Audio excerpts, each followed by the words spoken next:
तेलंगाना हो गया, तमिलनाडु हो गया। तमिलनाडु का अभी ये टॉर्चर है, और एक जो गुजरात का भी टॉर्चर हुआ था। अभी 30-40 साल में ऐसा देखा जाने लगा कि राज्यपाल को केंद्र का प्रतिनिधित्व करना चाहिए, तो वह केंद्र का प्रतिनिधि न करके केंद्र में शासन कर रही पार्टी का प्रतिनिधित्व करने लगता है। तो मनमोहन सिंह के समय तो ये हाल था। अब मोदी जी के समय भी चेंज नहीं हुआ है। तमिलनाडु को टॉर्चर हो गया है, तमिलनाडु के राज्यपाल अटका के रख दिए हैं फाइल को। ये नियम हमेशा के लिए हो जाता, सब में अच्छा हो जाता। जो स्वयं मोदी जी भुगते हुए हैं जब मुख्यमंत्री थे, तो उनको तो और समझना चाहिए दूसरे का था। सुप्रीम कोर्ट ने जब फैसला दिया ना, सुप्रीम कोर्ट के इस फैसले के खिलाफ केंद्र सरकार संसद में आके प्रस्ताव ला दी कि राज्यपाल के ऊपर किसी भी तरह का फाउंडेशन नहीं दिया जाएगा।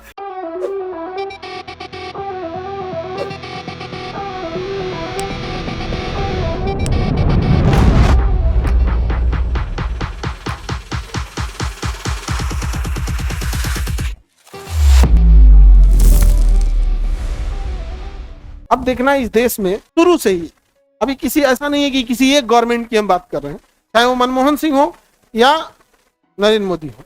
हालांकि अगर हम अब बात करेंगे इंद्र कुमार गुजराल साहब की या नरसिम्हा राव साहब की बात करें, या फिर हम पीछे अगर और चल जाते हैं, तो आप लोग के ध्यान में नहीं आएगा। फिर आपको अजीब लगने का, अतीत लगने लगेगा, इतिहास लगने लगेगा, फिर पॉलिटी से मामला इतिहास में जाने लगेगा। तो आप मनमोहन सिंह से अपने आप को अटैच कर पाते हैं, मनमोहन सिंह और नरेंद्र मोदी।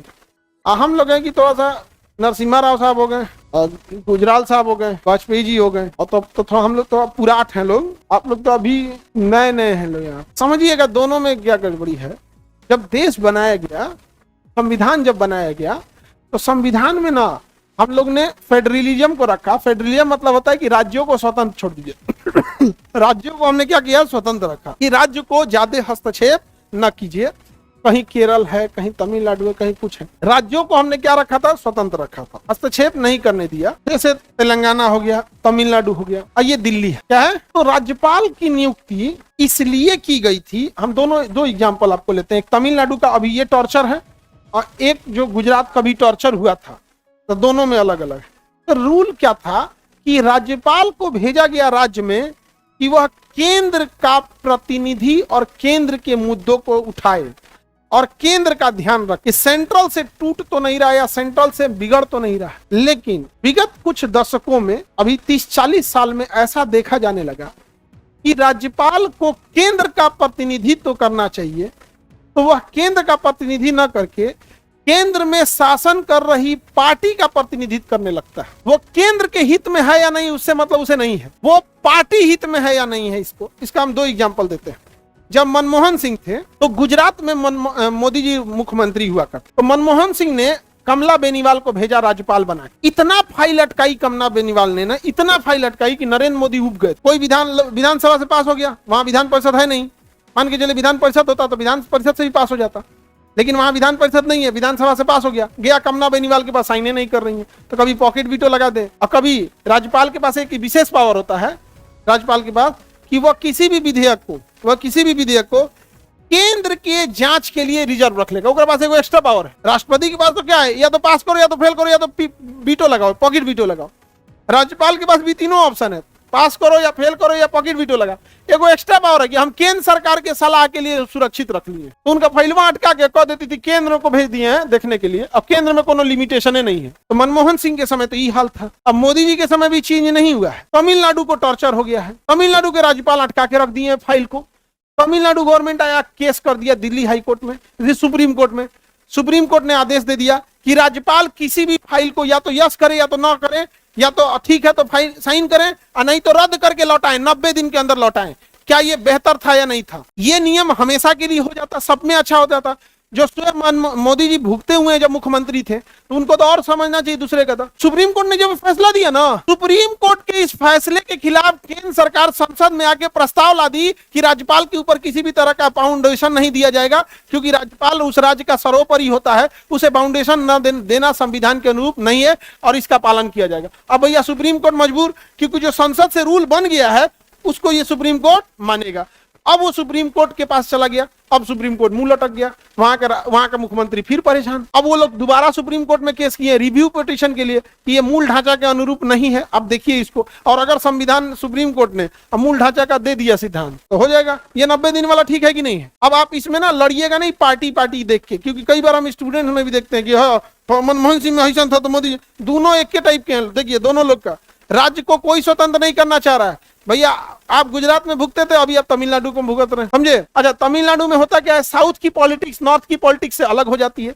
नॉर्थ में देखिएगा हिंदी भाषा, राष्ट्रभाषा, ये सबको लगता है कि ना भैया खाली हमारे पे भाषा थोपेगा, इसलिए जो इधर टॉप करेगा उधर नहीं कर पाएगा।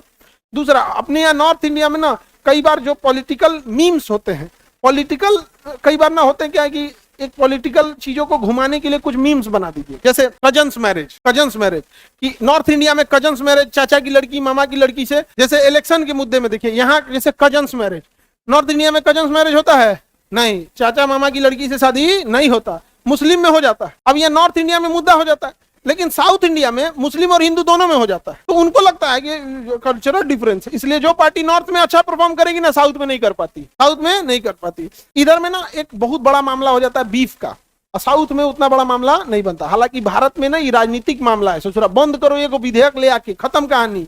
370 हटाने से ज्यादा टफ है बीफ हटाना, लेकिन ये सब मुद्दा खत्म हो जाएगा, फिर पढ़ाई लिखाई का मुद्दा आ जाएगा, नहीं समझ में आएगा। ये सब बढ़िया मुद्दा रखता है, ये सब नहीं समझ में आएगा। राजनीति में मुर्दा को भी दफनाया नहीं जाता है, समझे? मर गया है, पता है कि इसको दफनाना है, लेकिन राजनीति है कि इसको दफनाना नहीं है। जब तक रहेगा तब तक कहेंगे फलनिया मारा है, आप भी देखिए फलनिया मार दिया, अब कोई नहीं आ रहा है, चाचा मार दिया इसको, मुर्दा नहीं दफनाया जाता है। हालांकि क्या 370 से भी ज्यादा टफ है? नहीं टफ है, बावजूद हम लोग उसको क्या करते हैं, छोड़ देते हैं इसको। बहुत सबसे ज्यादा कष्ट में जीवन सच में देखिएगा ना तो भारत में भले गौ माता को हम लोग करते हैं, लेकिन पर्सनल एक गौ माता का जीवन देख के देखिए, जो उसको किधर जाए। जब तक दूध दे रही है तब तक खूंटा पे है, दूध देना बंद की, कोई कसाई किसी के खूंटा पे से खोल के नहीं ले गया है, किसी के खूंटा से कोई खोल के नहीं ले गया है। पकड़ाया गया है, उसके हाथ में गाय का पगहा और पैसा लिया गया है। बहुत दुर्भाग्य है। सिंपल सा चीज होता है, आप देखेंगे गाय वगैरह में कानवा पे टैप करके उसका बना देते हैं, क्या जाता है, वो आधार बनता है उसका, उसको समझिए कि आधार कार्ड है, वो RFID होता है उसका, वो उसी का पंचिंग होता है। आप जिसका पालना है उसका पंचिंग करा दीजिए, खत्म, वो रिकॉर्ड रहेगा आप पाले थे कहाँ गया। मान के चलिए आप 10 गाय पाले थे, 10 का पंचिंग करा दीजिए, पता चल दूध नहीं दे पा रही है तो सरकारी गौशाला है उसमें ले आके दे दीजिए। कसाई को कहाँ देगा? तो सरकारी गौशाला का कोई वीडियोस वगैरह बाहर आते होंगे तो देखते होंगे खाए भी ना एकदम टकरा दिया है। कुछ मुद्दे इस टाइप के रह जाते हैं। तो नॉर्थ इंडिया साउथ इंडिया का ना जो पॉलिटिक्स होता है उटपटांग हो जाता है यहाँ पर।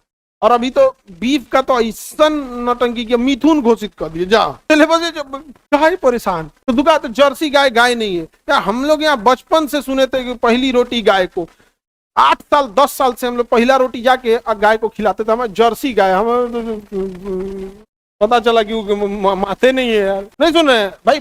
गाय होती है, इसमें क्या चीज है? जैसे माँ होती है, क्या तो गोरी है तो अलग है, काली है अलग है, नाटी है तो माँ नहीं है। माँ होती है। क्या कोई हैंडीकेप माँ है और अपने बच्चे को प्रेम नहीं करेगी? करेगी। यहाँ पे मुद्दा बना दिया उसको। 6 महीने का गैप होता है गधा कहीं का, 2 सत्रों के बीच।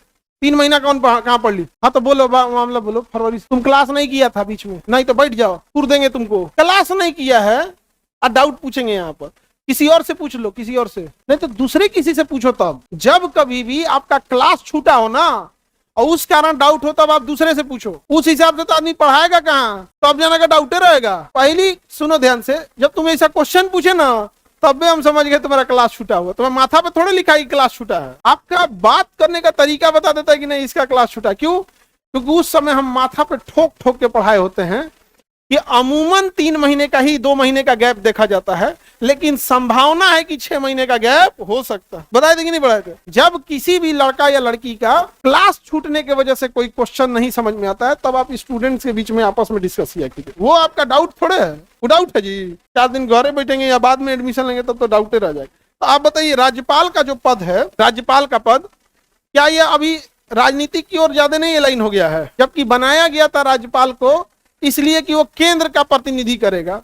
अभी वो केंद्र के शासन कर रही पार्टी का प्रतिनिधित्व करने लगा। हो गया कि नहीं? और किसी एक को दोषी नहीं। मनमोहन सिंह के समय गुजरात को टॉर्चर किया गया, मोदी जी के समय तमिलनाडु के, है कि नहीं। अभी सबका अपना अपना वो रहता है पॉलिटिक्स यहाँ पे, इसको कोई खास चेंजिंग नहीं आने वाला है ये सब को सुन के। लेकिन पॉलिटिक्स में अभी क्या है ना, थोड़ी ढिठाई आ गई है।